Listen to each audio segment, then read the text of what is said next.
అది పక్కన పెట్టేసి తమ మీద లడ్డు ఇప్పుడు వాళ్ళు ఆరోపించారు, కోర్టులో తేలుతుందని ఊరుకో ఉండొచ్చు. వేరే ప్రజల సమస్యల మీద చేస్తే వాళ్ళకు కూడా మద్దతు వస్తుంది. ప్రజల్లో కూడా వైసీపీకి మనకి వీళ్ళు ప్రతిపక్షం మనం ఓడించినా కూడా మన తరపున వీళ్ళు పోరాడుతున్నారు అనేది ఉంటుంది. ఎందుకంటే ఇవాళ ఏ అధికార పక్షమైనా కూడా అలివి కాని హామీలు ఇచ్చేస్తున్నారు దేశవ్యాప్తంగా. అది అమలు చేయలేని పరిస్థితి ఉంది. అట్లాగే అనేక సమస్యలు ఆంధ్రప్రదేశ్లో ఉన్నాయి. దానికి కారణం కొంత కేంద్ర ప్రభుత్వం అయితే, కొంత రాష్ట్ర ప్రభుత్వాలు అంటే ప్రజా సంక్షేమం మీద, హామీల మీద ఎక్కువ దృష్టి పెట్టి, ఉచితాల మీద ఎక్కువ దృష్టి పెట్టి లాంగ్ టర్మ్ ప్రయోజనాలను పనంగా పెట్టే కార్యక్రమం అనేది నేషనల్ వైడ్ జరుగుతుంది. ఇప్పుడు బీజేపీ ఏమో మామూలుగా సూత్రప్రాయంగా వాళ్ళు వ్యతిరేకిస్తారు ఫ్రీ బీఫ్స్ అని, కానీ వాళ్ళు అంతకంటే ఎక్కువ చేస్తున్నారు. వాళ్ళు కూడా వాళ్ళ రాష్ట్రాల్లో చూసుకుంటే ఎన్నికల్లో ఇప్పుడు మన బీహార్లో చూసాము, మహిళలకు 10,000 ఇస్తారు 70 లక్షల మందికి ఎంతకో. సో అలాగా ఉచితాలు అనేవి అన్నీ ఎవరు వ్యతిరేకించకపోయినా చేసేదేమో ప్రాక్టికల్గా అందరూ అదే చేస్తున్నారు.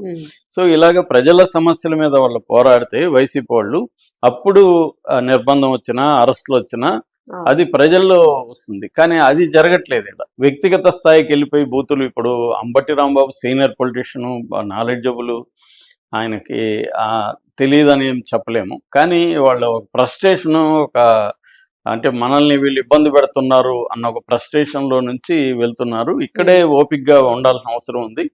అంటే ఇదేదో వీళ్ళ 2 పార్టీలు కాదు, ప్రజలు గమనిస్తుంటారు. నేను చాలాసార్లు ఒక సూక్తి చెప్తుంటాను, శత్రువు మనల్ని కొడితే మనకు దెబ్బ తగలకూడదు, ప్రజలకు తగలాలి. మనం కొడితే శత్రువుకే తగలాలి, ప్రజలకు తగలకూడదు అనేది ఒక సూత్రం ఉంది పొలిటికల్గా. అలాగా ఇప్పుడు చంద్రబాబు ప్రభుత్వం వీళ్ళ మీద నిర్బంధం ఉపయోగిస్తే అది ప్రజలకు కూడా తగిలే విధంగా ఉండాలి. గతం కొన్నిసార్లు జగన్ పార్టీ అది చేసింది.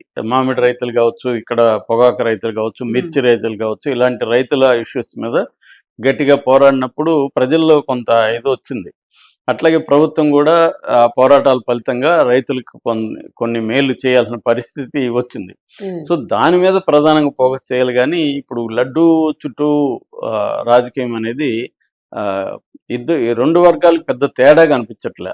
జనాలు మన కామెంట్లు అవి చూస్తే వీళ్ళ పార్టీల కామెంట్లు ఏమో ఎవరు మనకు తెలిసిపోతుంది. ఫస్ట్ లైన్ చదవగానే ఇతను వైసీపీ, ఇతను తెలుగు అర్థమైపోతుంది. వాళ్ళ అర్థం కానిది ఏం లేదు. కానీ ఒక మామూలు ప్రజల మాట్లాడుకునేది చూసినప్పుడు వీళ్ళిద్దరు కొట్టుకొని మన సంగతి ఏంటి పట్టించుకోవట్లేదు అన్న ఇది వస్తుంది. రెండోది ఏంటంటే ఎవ్రీడే ఎలక్షన్ క్యాంపెయిన్ లాగా మారిపోయింది ఇప్పుడు. ఇంతకుముందు ఏంటంటే ఓన్లీ లాస్ట్లో 6 months మాత్రమే రాజకీయాలు చేసేవాళ్ళు, మిగతా అంతా కూడా ప్రజల సమస్యల మీద ప్రతిపక్షాలు పోరాడేవి, అధికార పక్షం కూడా బాధ్యతగా వ్యవహరించేది. ఇప్పుడు ఏమైపోయింది, ఎవ్రీడే వీళ్ళు పైచేయి సాధించడం కోసం, లేకపోతే అధికార పక్షం రివెంజ్ తీర్చుకోవడం కోసం, గతంలో మమ్మల్ని ఇబ్బంది పెట్టారు కాబట్టి మేము డబ్బులు ఇబ్బంది పెడతామని వీళ్ళు అనుకోవడం, మీరు ఇబ్బంది పెడితే మేము ఎదుర్కొంటామని, దాని తర్వాత మేము వస్తే మిమ్మల్ని ఇంకా 10 రెట్లు చూస్తామని ఇది మాట్లాడడం.